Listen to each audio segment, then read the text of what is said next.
It's a strange morning in Washington. The corridors of power, once alive with arguments, debates, and buzz of staffers, are now surprisingly empty. Government buildings stand locked. Not a sound except for the wind rustling through the flagpoles outside the Capitol.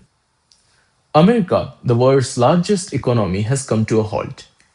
Not because of war or disaster, but because of a government mismanaged. Because its own government has run out to pay for itself. It's 2025 US government shutdown, and this time it's not only about the numbers on spreadsheet. It's about a country that is at war with itself, politically, economically, and philosophically.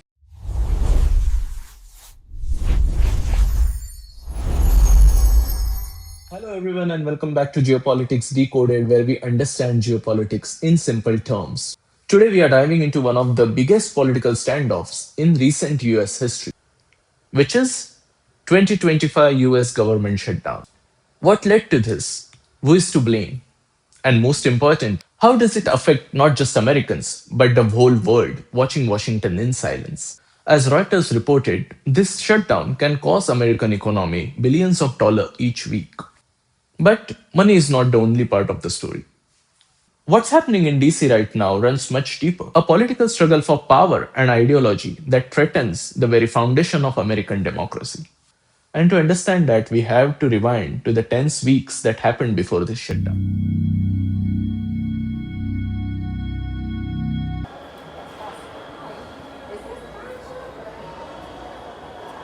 The warning signs are there. In the final weeks of September 2025, Congress was locked in a bitter spot, conflicting over a short term spending bill.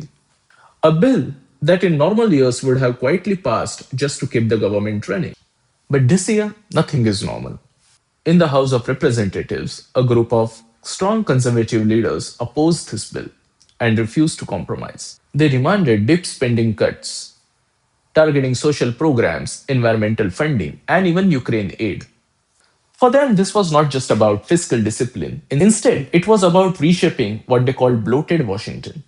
Speaker Mike Johnson, already under immense pressure since inheriting a fractured majority after Kevin McCarthy's historic ousting, faced an impossible task: unite a party divided against itself. As CNN noted at the time, Johnson's leadership faces its most severe test yet, as the Freedom Caucus demands spending cuts that Democrats will never accept. Meanwhile, in the Senate, Democrats and moderate Republicans urged for a temporary funding extension, a continuing resolution to keep the agencies open. But with no deal in sight, the clock ticked toward midnight. And then, just like that, the lights went out. On October 1st, 2025, the United States officially entered a government shutdown. Nearly 800K federal employees were furloughed without pay. Hundreds of thousands of more were forced to work without knowing when they will get their next paycheck. This was not just bureaucracy grinding to a halt. This was livelihoods frozen, mortgages, bills, families, all hanging in a political limbo. Johnson countered, saying, quote, "This isn't about politics. It's about restoring fiscal sanity to a government that's forgotten its people, two leaders, two visions, and a government that simply stopped." The shutdown wasn't just a political event, it was a spectacle. Within hours, the narrative wars began. Democrats blamed far right chaos. Republicans accused Biden of reckless spending. And the media, well, they had a field day. Every side pointed fingers, every camera found a villain. But behind the sound bites, a deep problem was emerging.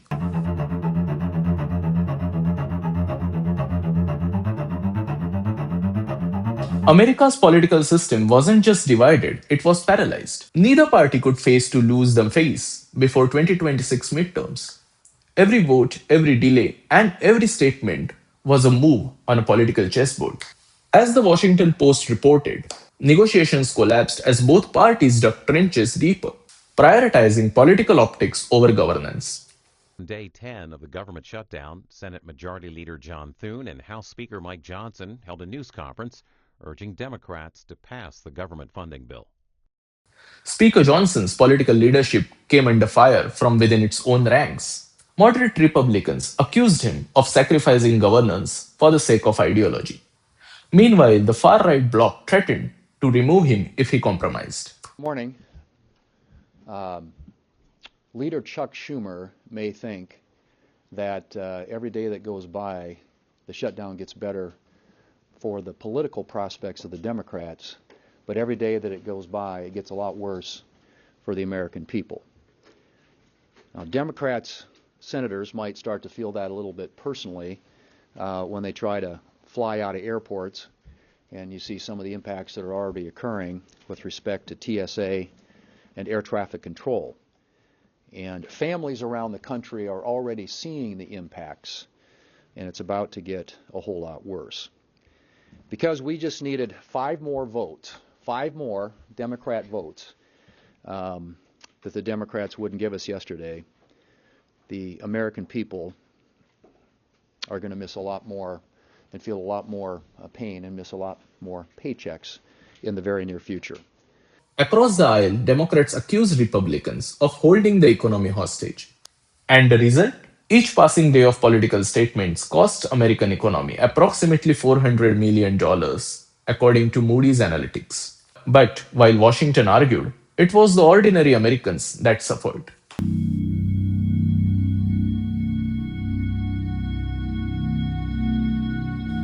The shutdown's human toll didn't take long to appear. At airports, TSA officers began calling in sick. Some couldn't afford the gas to get to work. At the Veterans Affairs offices, phone lines were flooded with questions no one could answer. And in small towns across America, federal workers waited for paychecks that never came. One federal employee in Virginia told the Associated Press, I have served this country for 20 years, and now I'm wondering how to buy groceries. In total, over 2 million government workers, that includes both employees as well as contractors, faced delayed payments or were laid off. National parks closed, research at NIH paused, and housing programs froze. Even the White House issued a warning. If the Congress didn't act, the food benefits for millions could soon lapse. It wasn't just about paychecks, though, it was about faith. A system that seemed to be incapable of doing bare minimum for its people. And yet, even as the crisis deepened, Washington walls keep echoing with the same sound blame. Yes, is the only thing are running scared from that far left activist base that they are willing to put that ahead of what's in the best interest of the American people. Well, it's time for them to get a backbone. Donald Trump and Republicans have barreled us into a shutdown because they refuse to protect Americans' health care. It's clear that the way out of this shutdown is to sit down and negotiate with Democrats to address the looming health care crisis that faces tens of millions of American families. But the world was watching and worrying. European allies questioned America's reliability. Global markets grew jittery, and adversaries to America like China called it a proof of Western dysfunction. What was once just a domestic dispute has now turned into a full fledged global concern. So, what happens next? Can Washington break this deadlock? Or will the shutdown drag on, costing lives, livelihoods, and credibility?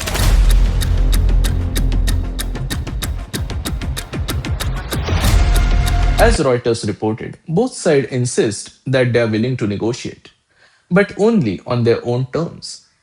Compromise has become a weapon, and every day without an agreement, the American people will pay the price. This isn't abstract, this is real. The shutdown threatens not only the paychecks but trust in governance itself. Economists are warning that a prolonged shutdown can shave off billions of dollars of GDP, weaken the US dollar, and shake global markets at the same time. As allies are watching nervously, rivals are watching opportunistically. Inside Congress, negotiations continue behind the closed doors. But the longer the standoff, the harder it becomes to undo the damage. Political leverage has become an end in itself, and the American people are caught in the middle. As always, it comes down to one question: who will blink first? Who will give ground? And ultimately, who will decide governing the nation is more important than scoring political points? This is the United States, the greatest economy, a global superpower, halted by its own divisions. If you find this analysis useful, don't forget to like, share, and subscribe, and hit the bell icon. We will continue tracking the shutdown and what it means for America and the world. Until next time, Stay informed, stay vigilant.